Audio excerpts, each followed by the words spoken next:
Hello and welcome friends, welcome to the Jack study circle. जैसा कि हम 9th standard का ज्योमेट्री का फर्स्ट चैप्टर पढ़ रहे थे, बेसिक जो रूल्स हैं ज्योमेट्री में, इसमें बहुत ही सिंपल सिंपल 3 एक्सरसाइज थी जो हमने करी हैं।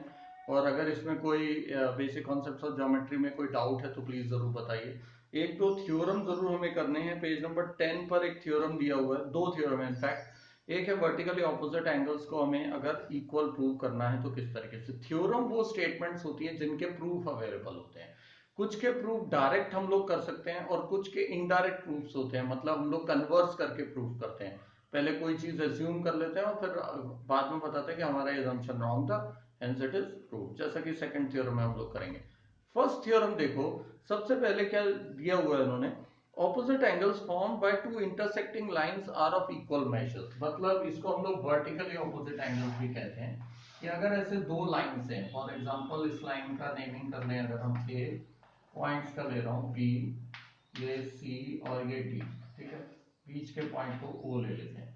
तो अगर दो इंटरसेक्टिंग लाइंस हैं तो इनके ऑपोजिट वर्टिकली ऑपोजिट एंगल जो होते हैं वो इक्वल, ये अगर हमें प्रूव करना है। यहां पर भी ये वाला एंगल इस एंगल के इक्वल होता है, ये हमें प्रूव करना होता है। तो वर्टिकली ऑपोजिट एंगल, ठीक है। अब हम इसको अगर प्रूव करने जाएंगे तो बहुत ही सिंपल तरीके से ये प्रूव होता है, क्योंकि हमारे पास दो स्टेटमेंट्स ऑलरेडी अवेलेबल हैं, वो है लीनियर पेयर, ठीक है। दो एंगल्स का टोटल हमेशा 180 डिग्री होता है अगर वो स्ट्रेट लाइन है। तो यहां पर देखो, since A dash O dash B is a straight line, ठीक है, आपको दिख ही रही।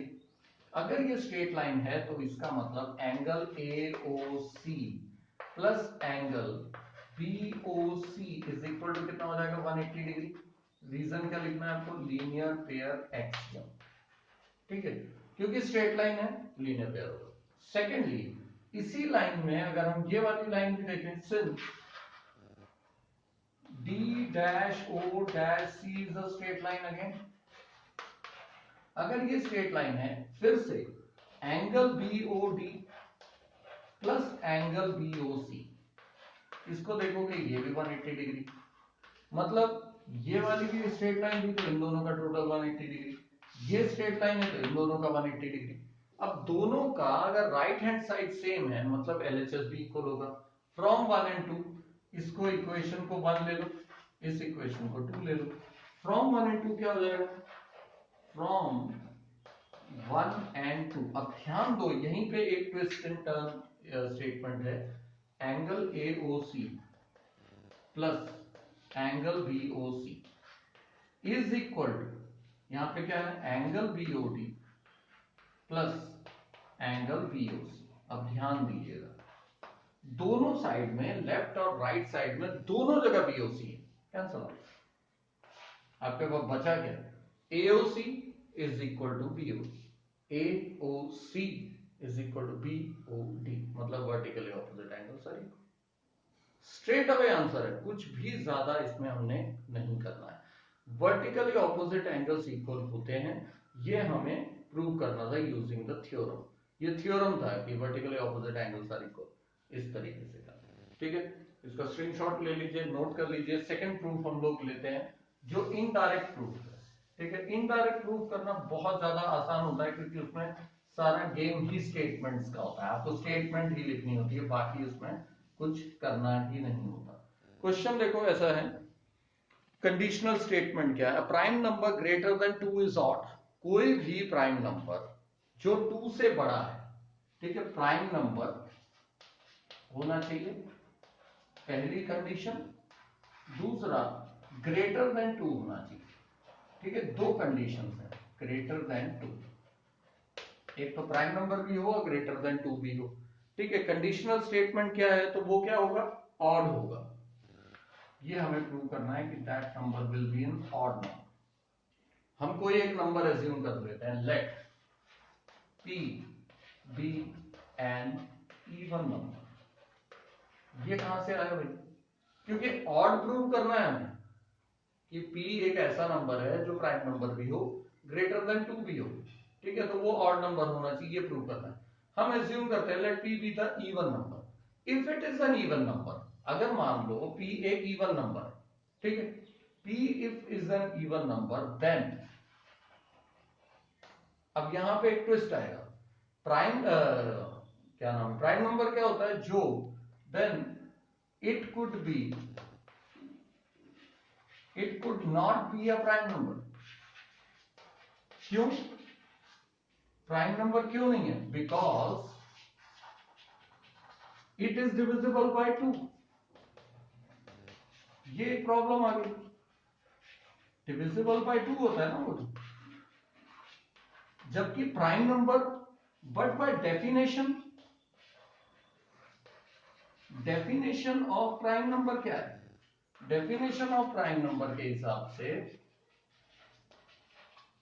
कोई भी नंबर 1 या उसके ऑपोजिट से डिवाइड नहीं होना चाहिए।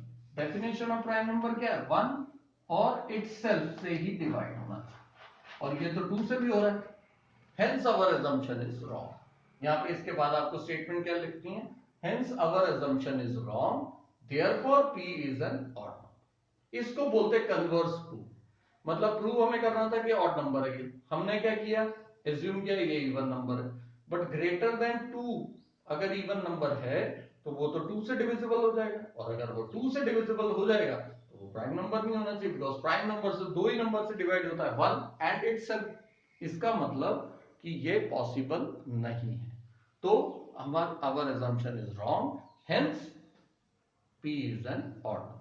ये तरीका है, तो ये थ्योरम्स को एक बार आपको ध्यान में रखना है।